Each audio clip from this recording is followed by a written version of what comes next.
తనకి కలిగినటువంటి నింద తొలగించుకోవడానికి, పరాక్రమాన్ని నిరూపించుకోవడానికి, తన వంశము కళంకం పొందకుండా ఉండడానికి చేశాను తప్ప నా మనసులో వేరొక ప్రయోజనాన్ని పెట్టుకుని చేసినవి కావు. అంటే నీ కోసం నేను చేయలేదు.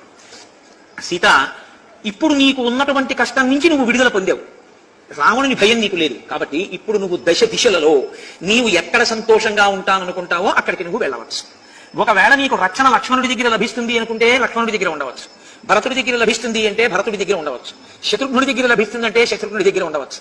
కాదు, కపిరాజు అయిన సుగ్రీవుడి దగ్గర లభిస్తుందంటే ఆయన దగ్గర ఉండవచ్చు.